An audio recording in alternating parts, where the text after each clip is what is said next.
الله أكبر الله تعالى ډېر لوی دی. سبحانك اللهم وبحمدك پاکی د تعالی را یا الله او تعریف د تعالی را. وتبارك اسمك وتعالى جدك او برکت والا دی نومستا او لوی دی شانستا. ولا اله غیرک او نشته دی لایق د عبادت بغیر ستانه. اعوذ بالله من الشیطان الرجیم پناه نسم په الله تعالی سره د شیطان نه چې رټلی شوی دی. بسم الله الرحمن الرحیم شروع کوم په نامه د الله چې ډېر زیات مهربانه او رحم لرونکی دی. الحمد لله رب العالمین ټول تعریفونه یوازې الله لره دي چې د ټولو کائناتو پالونکی دی.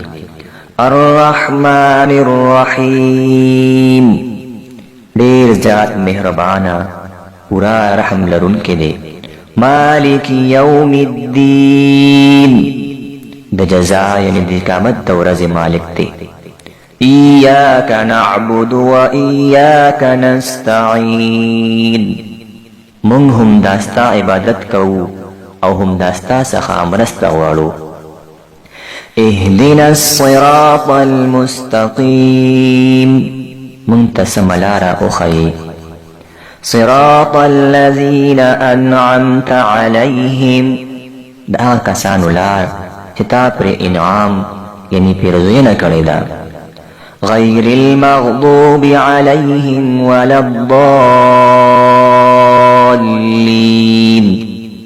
چې غصه پرې نه ده شوي او بېلارې شوي نه دي یا بله معنا او نه لار د هغه کسانو چې غصه پرې ده شوې ده او بېلارې شوي دي.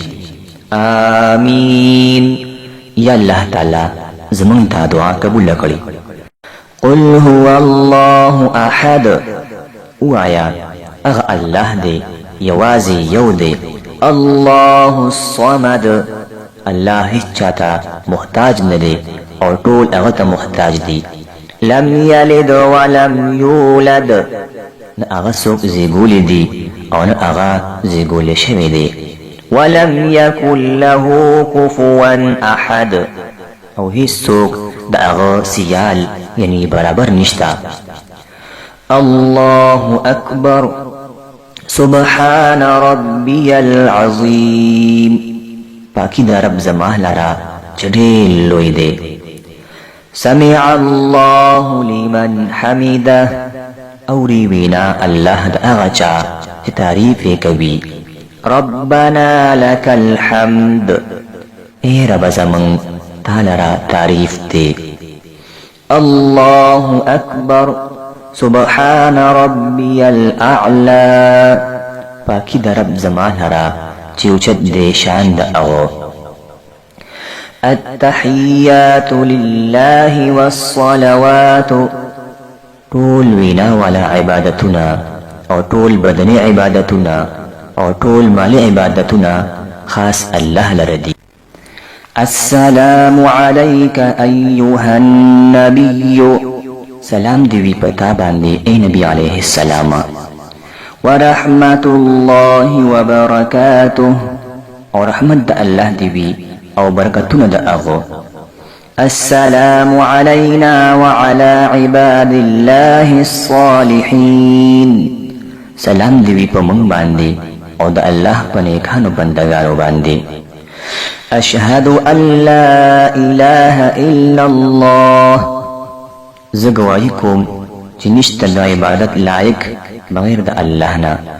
واشهد ان محمدا عبده ورسوله زه ګواهي کوم چې محمد صلی الله علیه وسلم د الله بنده او رسول دی.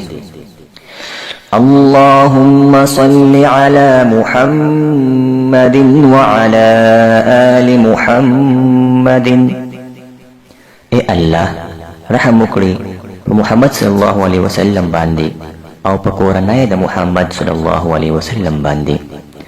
كما صليت على إبراهيم لك چې تا رحم کړو په ابراهيم عليه السلام باندې وعلى آل إبراهيم إنك حميد مجيد او پکور والا د ابراهيم عليه السلام باندې بشک ته ستایل شوی لوی شان ولای اللهم بارك على محمد وعلى آل محمد اے الله برکت نازل کړئ محمد صلی الله علیه وسلم باندې او پکورنای د محمد صلی الله علیه وسلم باندې كما باركت على إبراهيم لکه چې تا برکت نازل کړو په ابراهيم عليه السلام باندې وعلى آل إبراهيم إنك حميد مجيد او پکور والا د ابراهيم عليه السلام باندې بشک ته ستایل شوی لوی شان ولای اللهم ربنا آتنا في الدنيا حسنة اے الله زمون ربا راکل مون ته په دنیا کې نیکی وفي الآخرة حسنة وقنا عذاب النار او په آخرت کې نیکی او اوساته مونږه عذاب د اورنا السلام علیکم ورحمت الله سلامتی دی په تاسو باندې او رحمت د الله دی